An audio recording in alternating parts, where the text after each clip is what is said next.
നമസ്കാരം, ഞാൻ അമൃത് സുനിൽ. അമൃത് ഡിജി മീഡിയയിലേക്ക് ഏവർക്കും സ്വാഗതം. ജീവിത ലക്ഷ്യം തേടിയുള്ള 21ാമത്തെ ഭാഗത്തിലേക്കാണ് നാം ഇന്ന് കടക്കുന്നത്. ഭയം ശത്രുവാണ്, വിശ്വാസം പടച്ചട്ടയും. മാസ്റ്റർ പോ കുൻഫു. ഡ്രാഗൺ മാൾ മാങ്ക എന്ന ആനിമേഷൻ പരമ്പര നിങ്ങൾ കണ്ടു കാണും. സൺ ഗോകുവാണ് ഇതിലെ പ്രധാന കഥാപാത്രം. അവൻ പർവ്വതനിരകളിലാണ് വളർന്നത്. അവനെ വളർത്തിയ മുത്തച്ഛൻ അവനെ എല്ലാ വിദ്യയും പഠിപ്പിച്ചു. താൻ മരിച്ചാലും അവൻ സുഖമായി കഴിയണമെന്നായിരുന്നു തൻ്റെ അച്ഛനും അധ്യാപകനുമായ മുത്തച്ഛൻ്റെ ആഗ്രഹം. സൺ ഗോകു വേട്ടയാടാനും മീൻ പിടിക്കാനും ഭക്ഷണം പാകം ചെയ്യാനും ശീതകാലത്തേക്ക് വേണ്ടിയുള്ള വിറക് ശേഖരിക്കാനും പഠിച്ചു. എന്നാൽ തൻ്റെ ശരിക്കുമുള്ള കഴിവ് എവിടെയാണെന്ന് അവന് കണ്ടുപിടിക്കാൻ കഴിഞ്ഞില്ല. മുത്തശ്ശൻ്റെ മരണശേഷം ആദ്യമായി അവൻ തൻ്റെ മലമുകളിലുള്ള വീട് വിട്ട് ലോകം കാണാൻ തൻ്റെ കൂട്ടുകാരൻ ബുൾമയോടൊപ്പം പുറപ്പെട്ടു. അങ്ങനെ അവൻ ന്യൂട്ടൻ റോഷി എന്ന കായികാഭ്യാസിയെ കണ്ടുമുട്ടും. അയാൾ പിന്നീട് അവന്റെ മാർഗദർശിയായി. ന്യൂട്ടൻ റോഷിയുടെ കീഴിൽ പരിശീലിച്ച് ടെൻകൈച്ചി കായികാഭ്യാസത്തിൽ പങ്കെടുത്ത് തന്റെ മാർഗദർശിയേക്കാൾ കേമനായി സൺ ഗോകു. ലിയോനാർഡോ ഡാവിഞ്ചി പറഞ്ഞതുപോലെ ദുർബലനായ വിദ്യാർത്ഥിയാണ് തന്റെ അധ്യാപകനെ വിട്ട് പോകാതെ കൂടെ തന്നെ നിൽക്കുന്നത്. എന്തായാലും ഒരു വിദ്യാർത്ഥിയുടെ വഴി ഇവിടെ അവസാനിക്കുന്നില്ല. അവൻ ഇനിയും യാത്ര ചെയ്ത് അവന്റെ മുൻപിൽ പല സാധ്യതകളും തുറന്നു നൽകുന്ന മറ്റു മാർഗദർശികളെയും കണ്ടുമുട്ടണം. അധ്യാപകരും മാർഗദർശികളും. എന്താണ് ഇവർ തമ്മിലുള്ള വ്യത്യാസം? അധ്യാപകന് വിദ്യാർത്ഥിയേക്കാൾ ജ്ഞാനമുണ്ട്. ഒരു മാർഗദർശിക്ക് അയാളുടേതായ കാഴ്ചപ്പാടുകളുണ്ട്.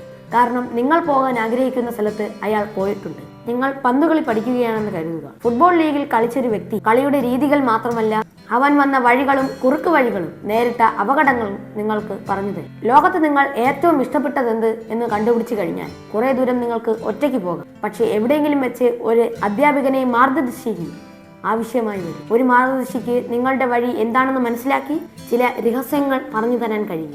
നമ്മൾ കണ്ട ന്യൂട്ടൻ റോഷി നിങ്ങളുടെ കുടുംബത്തിലെ ഒരു അംഗമാവാം, സുഹൃത്താവാം, അല്ലെങ്കിൽ നിങ്ങൾ ആഗ്രഹിക്കുന്ന വിഷയത്തിലെ വിദഗ്ധനാവാം.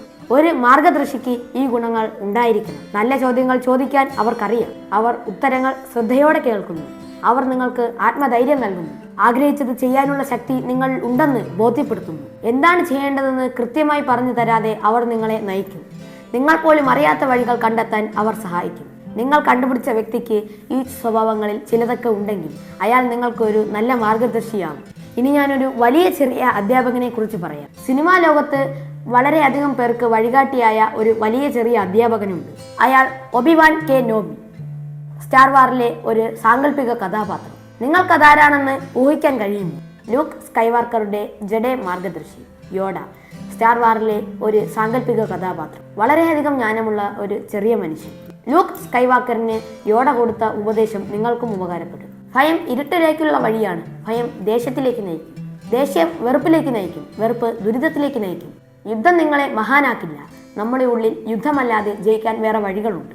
ചെയ്യുക അല്ലെങ്കിൽ ചെയ്യാതിരിക്കുക. ശ്രമിക്കാം എന്ന് പറയരുത്. എന്തിനെങ്കിലും നേരിടാൻ ശ്രമിക്കാം എന്ന് പറഞ്ഞാൽ അതിൻ്റെ അർത്ഥം നിങ്ങൾ തോറ്റുകഴിഞ്ഞു എന്നാണ്. നിങ്ങളെ ഇപ്പോൾ കാണുകയാണെങ്കിൽ യോഡ എന്താവും പറയുക? നിങ്ങളുടെ വായനയിലൂടെ, കേൾവിയിലൂടെ, കണ്ടുപിടുത്തങ്ങളിലൂടെ നിങ്ങളുടെ ജീവിത ലക്ഷ്യം കണ്ടുപിടിക്കുക എന്നതാണ്. ചെയ്യണമെന്ന് തോന്നുന്ന കാര്യങ്ങൾ ചെയ്യാൻ എന്തെങ്കിലും മടി തോന്നിയാൽ യോഡയെയോ ന്യൂട്ടൻ റോഷിയെയോ സ്മരിക്കുക.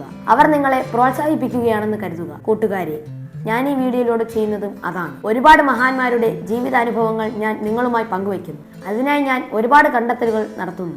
ഞാൻ പറയുന്നതെല്ലാം വലിയ വലിയ മഹാന്മാർ പറഞ്ഞ കാര്യങ്ങളാണ്. അവർ വിജയിച്ചു കയറിയ പടികളാണ്. അതുകൊണ്ട് നിങ്ങളിത് ശ്രദ്ധയോടെ കേൾക്കണം. നിങ്ങൾക്ക് ഇത് ഇഷ്ടപ്പെട്ടാൽ നിങ്ങളുടെ സുഹൃത്തുക്കൾക്കും നിങ്ങൾ അയച്ചു കൊടുക്കണം. കൂട്ടുകാരെ, നമുക്ക് ഒരുമിച്ച് നമ്മുടെ ജീവിതപാത കണ്ടുപിടിക്കാം. അപ്പോൾ നിങ്ങൾ എനിക്ക് തരുന്ന പ്രോത്സാഹനമാണ് എനിക്ക് പുതിയ പുതിയ വീഡിയോകൾ ചെയ്യാനുള്ള പ്രോത്സാഹനം. നിങ്ങൾ ഇഷ്ടപ്പെടുന്നു എന്ന് കരുതുമ്പോഴാണ് എനിക്ക് ഊർജ്ജം കൂടുന്നത്. ഇന്നത്തെ എൻ്റെ വീഡിയോ അവസാനിച്ചിരിക്കുകയാണ്. പുതിയൊരു വീഡിയോയുമായി ഞാൻ വീണ്ടും വരുന്നതായിരിക്കും. അതുവരെ എൻ്റെ ചാനൽ ഇതുവരെ സബ്സ്ക്രൈബ് ചെയ്യാത്തവർ സബ്സ്ക്രൈബ് ചെയ്യണം, ലൈക്ക് ചെയ്യണം, ഷെയർ ചെയ്യണം, കമൻറ്റ് ചെയ്യണം. അപ്പോൾ ബൈ.